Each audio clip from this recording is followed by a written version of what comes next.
Oh, c'est pas vrai. Mais qu'est-ce que c'est lent! Qu'est-ce qui se passe ici? Mais c'est mon site. Je sais pas combien de temps il met à charger, mais j'ai l'impression que ça dure super longtemps. T'as testé la vitesse? De quoi? Ma connexion? Non, la vitesse de ton site. Tu sais que c'est super important que ton site se charge rapidement. Et il y a même des outils qui te permettent de faire des analyses de chargement.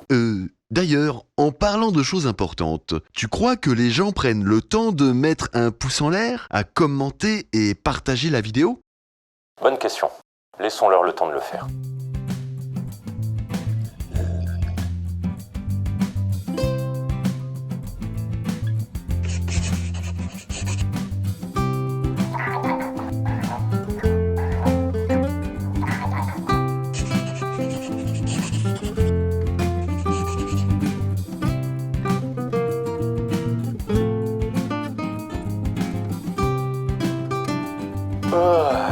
Bon, je pense que c'est bon.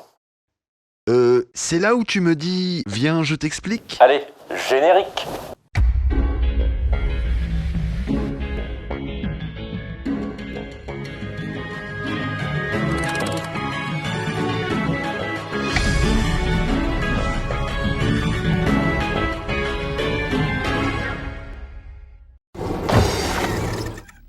Quand on a un site internet, le temps de chargement est la première chose qu'il faut tester. En effet, lorsqu'un visiteur va venir sur ton site, la première chose qu'il va constater, c'est la vitesse à laquelle ta page s'affiche. Des statistiques ont démontré que si ton site met plus de 3 secondes à se charger entièrement, alors on perd en moyenne 40% de son audience. Il faut aussi savoir que le temps de chargement a un impact sur ton référencement. Tu ne seras pas pénalisé directement par Google si ton site est trop long. Le problème, c'est que ce dernier va mettre beaucoup plus de temps à visiter tes pages. Et comme on en a déjà parlé, Google t'octroie un certain temps de visite sur ton site par jour. Ah oui, c'est déjà comment? La brasse?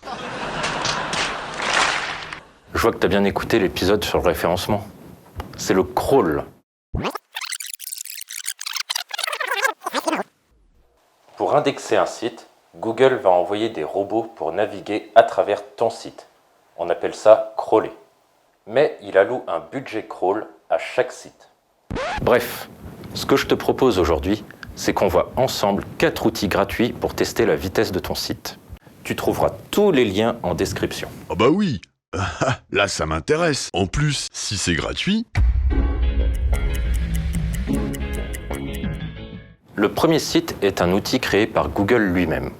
J'ai nommé PageSpeed Insight.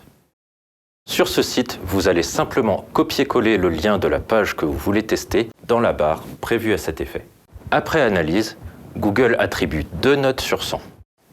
L'une pour la version ordinateur, l'autre pour la version mobile. Ton site sera alors catégorisé comme bon si sa note est supérieure à 90, moyen pour une note de 50 à 89 et mauvais en dessous de 50. Il va ensuite te suggérer des modifications à effectuer. Bah, si Google propose son propre outil, pourquoi en utiliser d'autres alors? En fait, je t'ai un peu menti. PageSpeed ne mesure pas la vitesse en réalité, mais la performance globale. Mais il fallait que je t'en parle, car beaucoup de monde font l'erreur de croire que PageSpeed est un mesureur de vitesse. En réalité, il est basé sur une technologie qu'on peut retrouver naturellement dans Chrome, qui s'appelle Lighthouse. Elle va mesurer 5 caractéristiques de ton site. Le SEO, les performances, les bonnes pratiques, l'accessibilité et les optimisations mobiles. Il va faire une moyenne des 5 notes pour te donner une note finale. Alors ça sert à rien de l'utiliser? Si, parce qu'il te donne quand même des pistes d'amélioration pour les performances de ton site.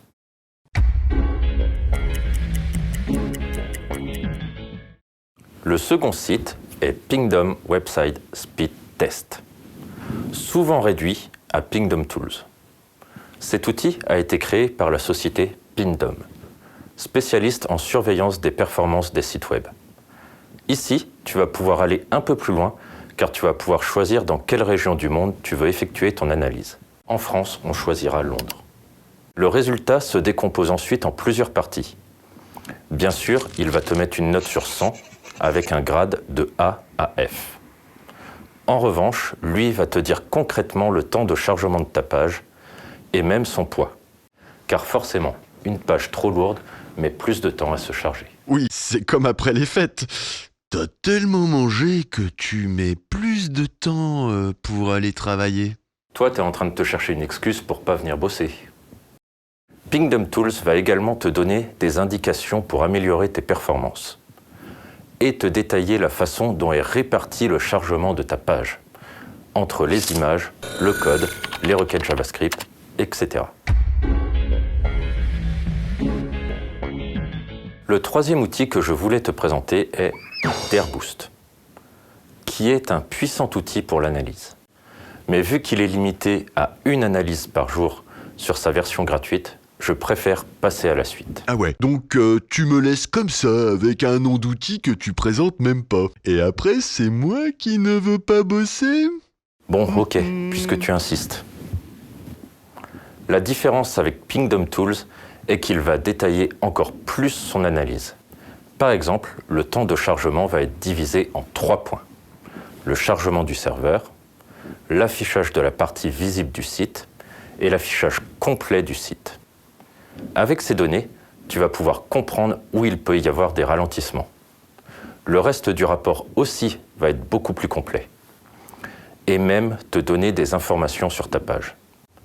Par exemple, elle est capable de savoir si ta page est sécurisée ou encore le nombre de liens qu'elle contient. Ah ouais, il est balèze quand même.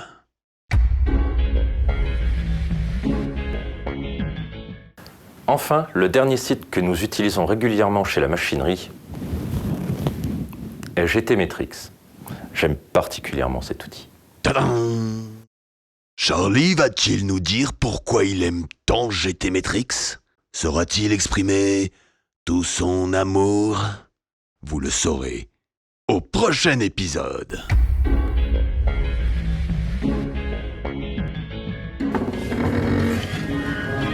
Non, mais je veux vous le dire. Hein. Je l'aime beaucoup car il est à la fois performant et simple d'utilisation. Ma première recommandation avant de l'utiliser est de créer un compte gratuit. Il va te permettre de personnaliser tes tests en commençant par l'endroit où tu te trouves. Comme je l'ai dit précédemment, pour la France, il faudra choisir un positionnement sur Londres. Ensuite, tu peux choisir si tu veux un test en version ordinateur ou mobile. Une fois lancé, le test, comme tous les autres, te donne un score sur 100 par rapport aux données qu'il a pu combiner. Ce score possède également un indice de performance de A à F. Eh ben avec ça, j'ai de quoi faire. Je ne sais pas si je vais tout comprendre, parce qu'à tous les coups, ça va être super technique. Allez, je te file un petit bonus. Si tu utilises Chrome, tu peux installer l'extension PageLoadTime. Ce petit plugin t'affiche en temps réel le temps de chargement des pages que tu visites. Qu'importe le site où tu te trouves. Comme ça, tu ne t'embrouilles pas avec la partie technique. Et ça, tu ne pouvais pas en parler avant. Il en faut pour tout le monde.